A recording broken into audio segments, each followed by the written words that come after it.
Well, let's discuss the impact then on the tourism sector and hopefully what this Indaba is going to be doing. Here's Alan Campbell from ANEW Hotels and Resorts joining us this morning. Hello, Alan. Appreciate the time. We'll talk suggestions and the way forward in a moment. I want to just start off by finding out how positive are we feeling and what's the industry looking like? What's our numbers like, down or up? Good morning.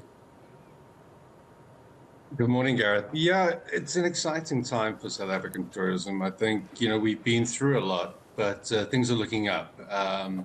We're already seeing a buoyant domestic market carrying the load for us to a certain extent and seeing surpass 2019 numbers on that front. But we're obviously desperately awaiting the return of international numbers in any significant volume to really help us recover and take those next few steps into the future. Yeah, I'm glad you mentioned the word recover and recovery as well, because National Tourism Recovery Plan put into place by government post-COVID-19 had any real effect? Do you think it's worked?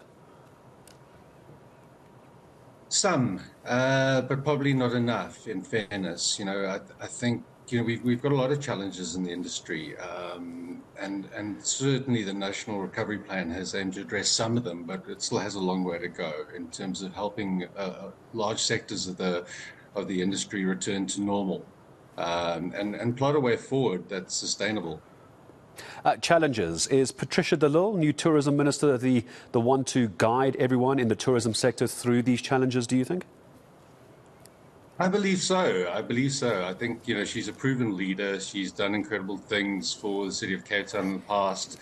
I think she's gathering a really good team around her. And so I'm optimistic that she's going to take on the challenges ahead of our industry and make a difference. So if you tell me that there is optimism in the industry, where's that optimism coming from? What are you seeing apart from what is now this tourism Indaba? I imagine, especially for a group like yours, Hotels, Resorts at ANEW, took a bit of a bashing during COVID. Where's the optimism coming from? I think it's we've seen an incredible rise in the domestic travel sector. We're seeing a great return from corporates, domestic leisure travel is certainly up, and in certain areas, specifically like KwaZulu-Natal, we're seeing an excess of 2019 numbers. So really positive signs all round.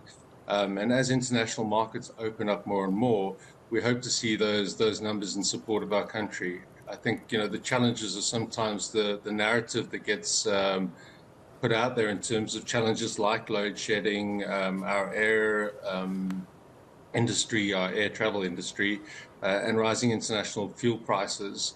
These are all things that have an impact that we're tackling, but we're also a country and a people and a sector that innovates in times of difficulty. So we're figuring our way through it, and the signs are good. So we're feeling positive, and certainly times like Indaba, where we get to connect with fellow colleagues in the industry, share challenges, share opportunities, and find new ways to collaborate and approach what's coming next. It can't help but spark a little bit of enthusiasm. Yeah, hopefully it does as well. Did we learn any new trends, any new tricks as a result of COVID-19? I'm trying to find a positive spin, because we all had to change and conform to this new normal. There was the phrase that was overused during COVID, wasn't it, the new normal? But was there anything that we picked up from it as an industry in tourism that actually has been carried through to 2023? Anything helpful? Yeah, so many things, and from small things like guest experience in room to hygiene to just the way we curate guest experiences. People want to feel cared for, and I think how we do that has changed in many respects. I'll leave this as a last question, and I want to focus just on the Indaba for a moment. Do these Indabas actually make a difference? Are they tangible? Can you, as Alan Campbell, go back to ANEW Hotels and Resorts and say, this is the number of clients we're getting from an Indaba like this? This is the growth we're expecting. I've always wondered if they actually work. Absolutely. We're meeting new tour operators that didn't exist pre-COVID. We're touching base with new colleagues to discuss new happenings in the industry and for our business. We've already done, as the warm-up day is behind us and setup day is behind us, and we go forward to today, the first day, we've already done some business. So yeah, tangible results are very much an outcome from Indaba, and events like this are what you make of them. But Africa connecting in the way that they do and at events like this is crucial to the industry. I like that. I'm going to use that, Africa Connecting. I think that's where I'll leave things for this morning. Alan Campbell, all the best to you, your colleagues, and everyone else in the tourism sector down at the Indaba, starting down in KZN. Alan Campbell from ANEW Hotels and Resorts. Positivity, optimism. It's good to hear for our tourism sector. We know how reliant we are on it, not just for jobs, of course, but also for the economy.